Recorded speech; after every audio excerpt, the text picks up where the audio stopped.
Once in a gloomy abandoned castle, hidden from the eyes of people, evil and terrible vampires lived. They fed on human blood. Their terrible stinks and screams echoed throughout the county, filling people's hearts with horror. No one knew what was going on outside the castle walls, but everyone who sought shelter under its roof ended their lives in agony. Vampires took people to their forgotten and dark homes, where they kept them like cattle, feeding on blood and suffering. An unbearable silence reigned in their gloomy dungeons, interrupted only by the moans and cries of their poor victims.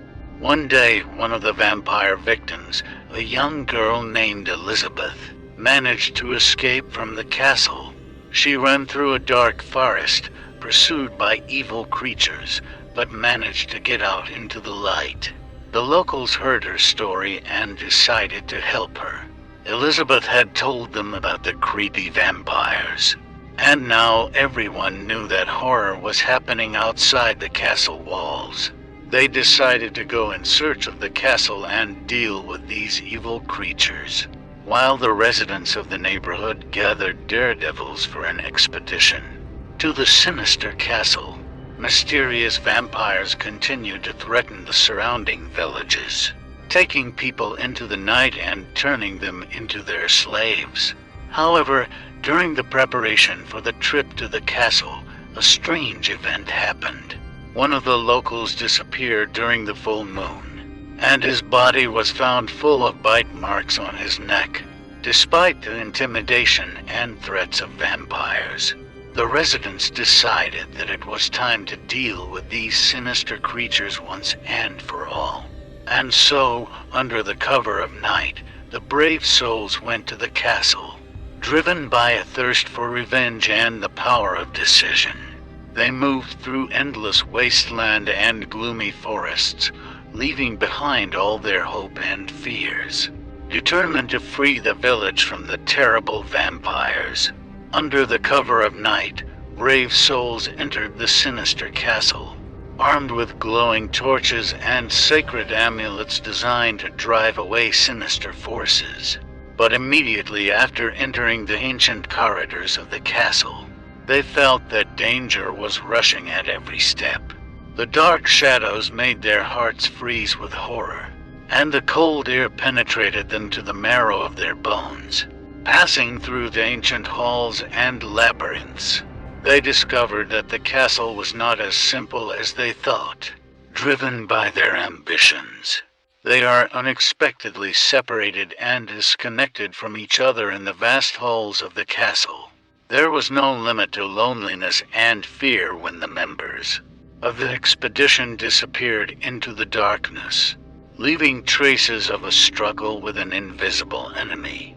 Reunited, the brave travelers discovered that the castle's past hides an ancient secret. Driven by darkness and fear, their powers began to decline. But they had only one crucial test left: to defeat the sinister vampires and free the castle from their curse. As the brave travelers continued their journey through the gloom of the corridors and halls of the castle, they felt as if the air around them was getting thicker and thicker, and the space itself was beginning to stiffen and take on bizarre shapes. Each step brought them closer to the terrible secret, but they were met only by flickering shadows and indistinct rustles. It seemed that the castle lived its own life, possessing its own mind and power, and with the fact that it did not want to divulge its secrets. Every corner of the castle was saturated with fear and secrets, but the brave souls continued their search.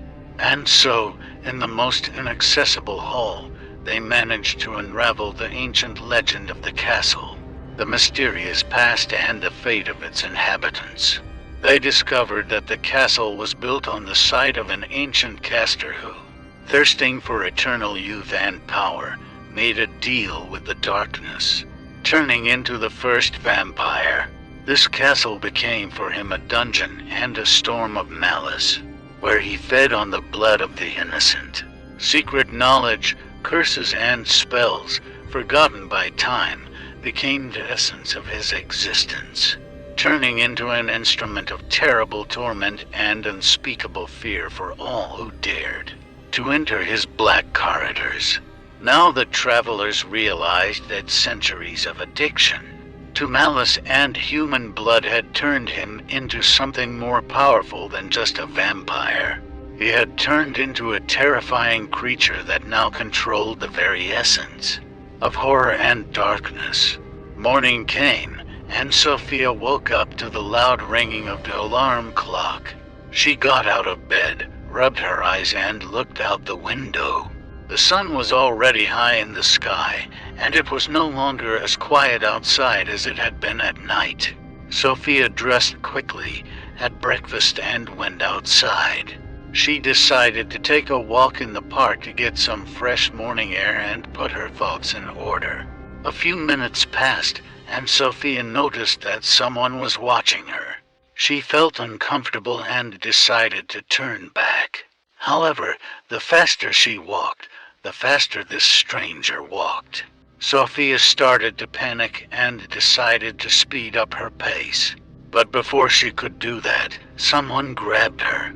"Don't shout, don't make unnecessary movements," a voice whispered in Sophia's ear. "We need to talk." Sophia turned around in fright and saw a man in a mask. His eyes were full of determination, and there was something sinister in them. She tried to jerk away, but his grip was too tight. "You don't know what you're doing," Sophia hissed, trying to stifle her fear. "Let me go now." The man just squinted and smiled. "You know too much, Sophia, and we can't take any chances. You'd better come with us now, otherwise the consequences will be terrible." Sophia felt her breath catch in her throat. Sophia's body was filled with fear, but she tried to keep calm. She understood that she needed to act carefully to get out of this dangerous situation. "What do you want from me? What is it?" she asked, trying to hide her fear. "I don't know anything." The man giggled and pulled her closer to him. His face was covered by a mask, but Sophia could see his eyes flashing with an ominous light. "Don't you know, Sophia? Don't kid yourself. You're perfect for our purposes. We need you." Sophia tried to resist, but the man was too strong. She realized that her chances of leaving were decreasing by the second. She felt panic, but decided to focus. Suddenly, the thought occurred to her that if she opened the pressure-packed valve, would the alarm go off? She began to think about it quietly, pretending to be confused and scared, trying her best to convey her thoughts only through her eyes. But the man turned out to be so focused on his goal that he did not notice her hints. Suddenly, she felt his grip loosen, and at that moment, without hesitation, she broke free and rushed to the exit. A moment later, already in the fresh air, she heard the cry of an irritated man and footsteps, which soon began to fade. Sophia tore the mask off her face and exhaled with relief. She knew she needed to find shelter before that man started stalking her again. She leaned against the wall of the park, trying to gather her thoughts quickly. Who was this man and what did he want from her? Her mind was spinning with thoughts that couldn't find their resolution. She remembered that she had noticed some strange things lately. Every time she left the house, it seemed to her that someone was watching her. But she thought it was just her imagination. Now she was sure that someone was really watching her. How did he know she was here, and what did he want from her? Suddenly, Sophia remembered a strange meeting that happened a few months ago. She met a mysterious stranger in a cafe. He introduced himself as David and began to take an interest in her affairs. But Sophia always suspected him of ulterior motives. He was extremely charming, but there was some dark history in his eyes. Sophia thought that these were just her assumptions. But now she realized that she needed to find answers. She got out of the park and headed for the house. As she walked, delusions and strange events that were associated with her swirled in her head.